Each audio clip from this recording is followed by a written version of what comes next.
Hola, saludos cordiales. Soy Tonatio Torres y estoy a cargo de los talleres de creación literaria del CECIT número 2 Miguel Bernard y de la Escuela Superior de Ingeniería Textil del Instituto Politécnico Nacional, asignado por la Coordinación de Literatura de la Dirección de Difusión Cultural del IPN. En esta ocasión vamos a hablar de una narradora particularmente interesante de la literatura mexicana del siglo XX. Estoy hablando de Guadalupe Dueñas. Se concentró en la escritura de cuentos y se abstuvo de la poesía, aunque en buena parte de sus narraciones hay una gran dosis de lirismo. Entre sus libros están Las ratas, de 1954, Tiene la noche un árbol, de 1958, No moriré del todo, de 1976, y Antes del silencio, de 1991. Algunos de los cuentos más destacados son Historia de Mariquita, Al roce de la sombra, Guía en la muerte, Judith, El moribundo, y por supuesto muchos otros más. En ciertas piezas narrativas se puede encontrar una agilidad en reflexiones y visiones sobre la vida cotidiana, tomadas con humor, que sirven muy bien de contrapunto con otras de corte mucho más sombrío, a lo que se suma otro grupo de relatos que se caracterizan por una presencia lírica de mayor peso, como decíamos antes, y de corte más abstracto.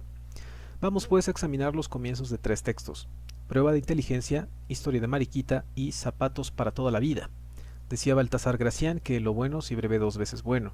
Es importante para cualquiera que narre una historia breve ser capaz de colocar lo indispensable sin que resulte insustancial ni repetitivo, lo cual siempre es benéfico para el lector, para el narrador e incluso para los editores. Julio Cortázar comparaba la tensión y la economía narrativa con la forma en la que una araña teje su red. Usa lo justo para abarcar el máximo espacio con la menor cantidad de seda. Uno no ve, decía, a las arañas añadiendo flequitos inútiles por aquí y por allá. Nos vamos a enfocar en tres aspectos: información sobre el personaje principal, datos que hagan avanzar la trama y características del entorno y el escenario. Comencemos con prueba de inteligencia. La información sobre el personaje principal la vamos a dejar en color blanco. Lo que sepamos sobre el avance de la trama lo pondremos de color azul, mientras que lo que nos diga la narradora sobre el entorno lo pondremos de color café, marrón, castaño o el nombre del color que perciban. Comenzamos. Como me dijeron que en ese banco intentan cambiar las competentes por las bien trajeadas, hoy salí a buscar empleo. Me arreglé como para una fiesta, con el sombrero de las bodas y la capa de piel que me prestó Josefina. El gerente, encantado con mi figura, me mandó al departamento donde miden la inteligencia. Asustada, esperé que me hicieran preguntas de contabilidad, pero de buenas a primeras me entregaron varios cartones que me recordaron la hora de geometría en mi escuela. Entraría la monja con un rombo lila, el romboide dorado, el hexágono azul y tantas figuras improcedentes como no las he vuelto a ver en mi vida fuera de la circunferencia de la naranja. Pronto llegó un empleado y sin ceremonias me explicó por qué el derecho estaba al revés. Les di vuelta y encontré que los cartones presentaban manchas de tinta. Aquí podemos ver cómo se señalaron cada uno de los aspectos que mencionaba en los colores mencionados. Pasemos ahora con Historia de Mariquita. Nunca supe por qué nos mudábamos de casa con tanta frecuencia. Siempre nuestra mayor preocupación era establecer a Mariquita. A mi madre la desazonaba tenerla en su pieza. Ponerla en el comedor tampoco convenía. Dejarla en el sótano suponía molestar los sentimientos de mi padre, y exhibirla en la sala era imposible. Las visitas nos habrían enloquecido a preguntas. Así que invariablemente, después de pensarlo demasiado, la instalaban en nuestra habitación. Digo nuestra porque era de todas. Con Mariquita allí dormíamos 7. Mi papá siempre fue un hombre práctico. Había viajado mucho y conocía los camarotes. En ello se inspiró para idear aquel sistema de literas que economizaba espacio y facilitaba que cada una durmiera en su cama. Como explico, lo importante era descubrir el lugar para Mariquita.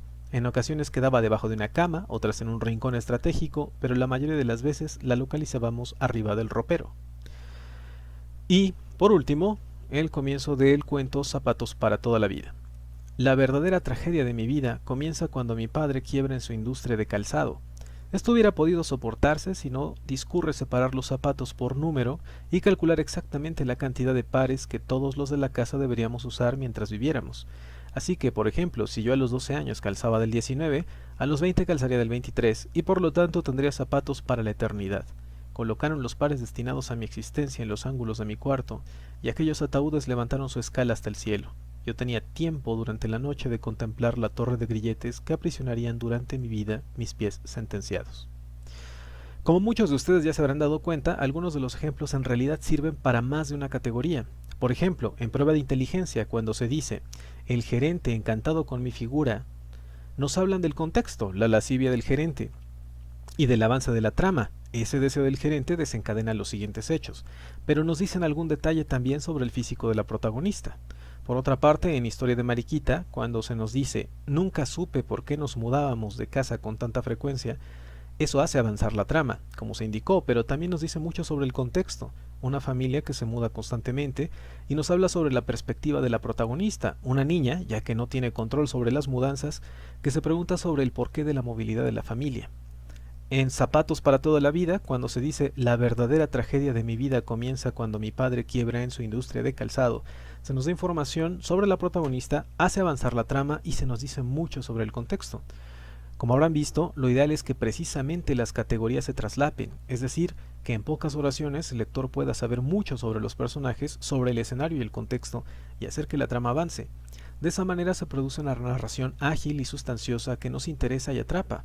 Puedes intentarlo tú por tu cuenta, toma algún cuento de tu autora o autor favorito y haz el ejercicio, ve cuánta información hay en pocas líneas. Si escribes, intenta reescribir alguno de tus cuentos de manera que haya más información condensada en los primeros párrafos, o bien, comienza a escribir algún cuento tomando en cuenta lo que se vio en esta ocasión. Sin más por ahora, me despido y recuerden, luchen sin descanso por un mundo con más narrativa. #El Politécnico es Cultura.